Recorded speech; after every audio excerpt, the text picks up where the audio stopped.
നമ്മുടെ അരവിന്ദ് കെജ്രിവാൾ ദില്ലിയിൽ നിന്നിറങ്ങുന്ന Indian express നമ്മുടെ കേരളത്തിൽ കിട്ടുന്ന മധുര ഗ്രൂപ്പിൻ്റെയാണ്. ന്യൂ ഇന്ത്യൻ എക്സ്പ്രസ് ആണ്. ഇന്ത്യൻ എക്സ്പ്രസ് ഒറിജിനൽ അല്ലേ? അതിലൊരു ഇൻ്റർവ്യൂ കൊടുത്തിട്ടുണ്ട്, അഭിമുഖം. അതിൽ അദ്ദേഹം പറയുന്നത് ഒരു കാരണവശാലും ഞാൻ രാജിവെക്കത്തില്ല. ജൂൺ 2-ാം തീയതി ജയിലിലേക്ക് മടങ്ങണം. ജയിലിലേക്ക് പോയാലും വീണ്ടും മുഖ്യമന്ത്രിയായിട്ട് ജയിലിൽ തുടരും. ശിക്ഷിച്ചാലും രാജിവെക്കൂല. എന്താ അത് വായിച്ചപ്പോൾ എന്ത് തോന്നി രാമേന്ദ്രൻ സാറിന്? അത് മുഴുവൻ ഞാൻ വായിച്ചു രാവിലെ. പ്രാന്താണെന്ന് തോന്നി. അപ്പോൾ എന്താ പറയുന്നതെന്ന് വെച്ചാൽ, ഞാൻ ജയിലിലിരുന്ന് രാജ്യം ഭരിക്കുക മാത്രമല്ല, പാർട്ടിയും ഞാൻ ജയിലിൽ നിന്ന് തന്നെ ഭരിക്കും. രാജ്യം ഭരിക്കാൻ പറ്റില്ലല്ലോ, അവിടെ നിന്ന് പേപ്പറൊന്നും നോക്കാൻ പറ്റില്ല.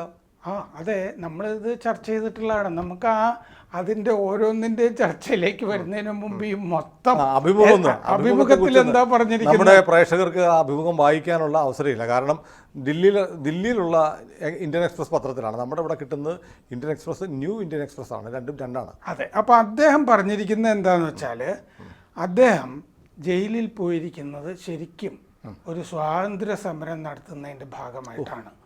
രണ്ടാം സ്വാതന്ത്ര്യ സമരമാണ് ഈ ചെയ്തുകൊണ്ടിരിക്കുന്നത്. ഏകാധിപത്യത്തിനെതിരായ സമരമാണത്. ഈ സോറനെയൊക്കെ പിടിച്ചിങ്ങനെ ജയിലിലിട്ടിരിക്കുന്നതുമൊക്കെ ആ ഏകാധിപത്യത്തിൻ്റെ ഭാഗമാണ്. വ്യാജ കേസിലാണ് എന്നെ അറസ്റ്റ് ചെയ്തിരിക്കുന്നത്. അപ്പോൾ ആരെയും അറസ്റ്റ് ചെയ്യുന്നുള്ള അവസ്ഥയുണ്ട്. രാജ്യം രക്ഷിക്കാൻ വേണ്ടിയിട്ടാണ് ഞാൻ ജയിലിൽ പോയിരിക്കുന്നത്. ത്യാഗമാണ്, വലിയ ത്യാഗമാണ്. ത്യാഗമാണെന്ന് തന്നെ പറഞ്ഞിട്ടുണ്ട്. ഇറ്റ്സ് എ സാക്രിഫൈസ് എന്ന് പറഞ്ഞിട്ടുണ്ട്.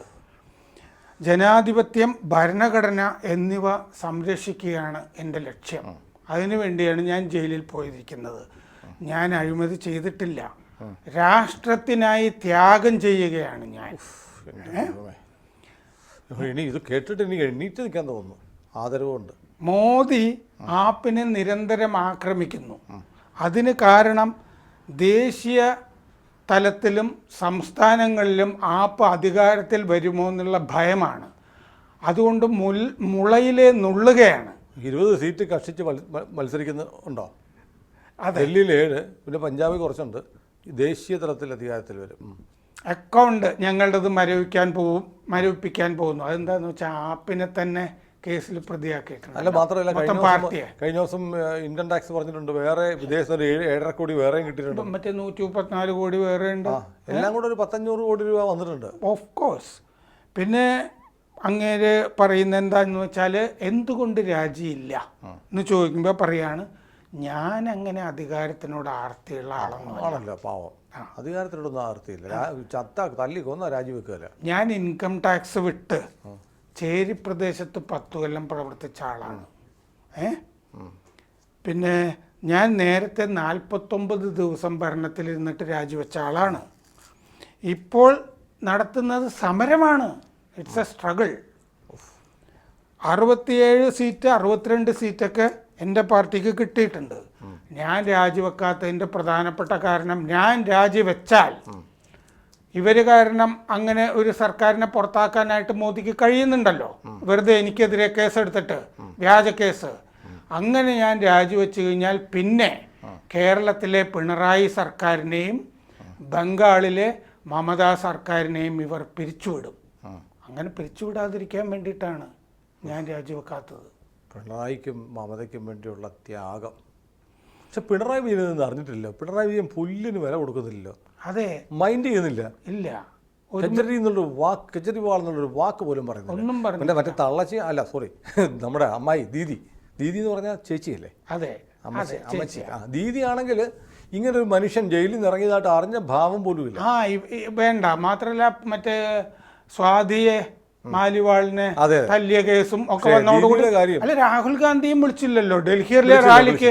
നടന്നു പോകായിരുന്നു. കെട്ടിപ്പിടുത്തോ കൈപിടുത്തോ ഉണ്ട്. അടുത്ത 2 ദിവസം ഉണ്ട്, 27-ാം തീയതി മറ്റോ ഉണ്ടെന്ന് തോന്നുന്നു. അല്ല സാർ, ഞാൻ ചോദിക്കുന്നത് ഈ ദീദിയുടെ അവസ്ഥ എന്ന് പറയുമ്പോഴത്തേക്ക്, ദീദിക്ക് ഇരിക്കപ്പുറതിയും കിടക്കപ്പുറതിയും ഇല്ലാതെ നിൽക്കുകയാണ്. അവിടെ BJP തൂത്തുവാരി 28-30 സീറ്റ് കൊണ്ടുപോകുന്നുള്ള അവസ്ഥയിലാണ്. അപ്പം പിന്നെയാണ് കെജ്രിവാളിന് പിന്തുണ പ്രഖ്യാപിക്കാൻ പോകുന്നത്. പിണറായിക്ക് പിന്നെ ഒന്നും അറിയണ്ട. കൂടും കുടുക്കെടുത്ത് മക്കളും കൊച്ചുമക്കളും ഒക്കെ ആയിട്ട് ഇന്തോനേഷ്യയിൽ പോവുക, ബാലിയിൽ പോവുക, അവിടെ ചെല്ലുമ്പോൾ ഭൂകമ്പം ഉണ്ടാവുക, അവിടുന്ന് നേരെ തിരിച്ച് ഇവിടെ വരുമ്പോൾ ഇവിടെ പ്രളയം ഉണ്ടാവുക, ചുഴലിക്കാറ്റടിക്കുക, എന്തൊക്കെയാണോ. ജനാധിപത്യത്തെ അറസ്റ്റ് ചെയ്ത് ജയിലിലിട്ടാൽ ജയിലിലിരുന്ന് ജനാധിപത്യം ഭരിക്കും. വല്ലാത്തൊരു കോട്ടബിൾ കോട്ടാണത്. ഭാവിയിൽ ഉദ്ധരിക്കാം. ആര് പറഞ്ഞു? ജനാധിപത്യത്തെ അറസ്റ്റ് ചെയ്ത് ജയിലിലിട്ടാൽ ജയിലിൽ നിന്ന് ജനാധിപത്യം ഭരിക്കും. ജനാധിപത്യത്തിന്റെ ആൾരൂപമാണ് കെജ്രിവാൾ അല്ലേ? അതെ. കോടതി എനിക്ക് ജയിലിൽ നിന്ന് ഭരിക്കാൻ ഉള്ള സൗകര്യങ്ങൾ അവിടെ ഏർപ്പെടുത്തട്ടെ. ആജ്ഞ കൊടുക്കുകയാണ് ജുഡീഷ്യറിക്ക്. കോടതി എനിക്ക് സൗകര്യം നടത്തട്ടെ. ജയിലിൽ നിന്ന് ഞാൻ പാർട്ടിയും നടത്തും. Tea party. ഇതാണ്. പിന്നെ രാഹുലിനെ പറ്റിയുള്ള ചോദ്യമുണ്ട്. ഈ മോദി, ഹസീന, ഷെയ്ഖ് ഹസീന, ഇമ്രാന് ശേഷം വന്ന സാറ് വലിയ ഒരുപാട് കാലം എന്നെക്കാളൊക്കെ ഒരുപാട് വളരെ സീനിയറായ മാധ്യമപ്രവർത്തകരാണ്. ജയിലിൽ മന്ത്രിസഭ കൂടാൻ പറ്റുമോ? പറ്റില്ല. മാത്രമല്ല ജയിലിൽ ഫയൽ നോക്കാൻ പറ്റുമോ? ഒന്നും ചെയ്യാൻ പറ്റില്ല. പിന്നെ എങ്ങനെ ഭരിക്കും? കാരണം ജയിലിൽ അങ്ങേരെ മുഖ്യമന്ത്രി എന്നുള്ള നിലയ്ക്ക് ഭരിക്കാനായിട്ടല്ലല്ലോ കൊണ്ടുപോയിട്ട് ശിക്ഷിക്കാനായിട്ട് അഴിമതിയിൽ. പിന്നെ ചില സൗകര്യങ്ങൾ അവർ മെഡിക്കൽ ഗ്രൗണ്ട്സിൽ കൊടുത്തു, ചില പുസ്തകങ്ങൾ കൊടുത്തു.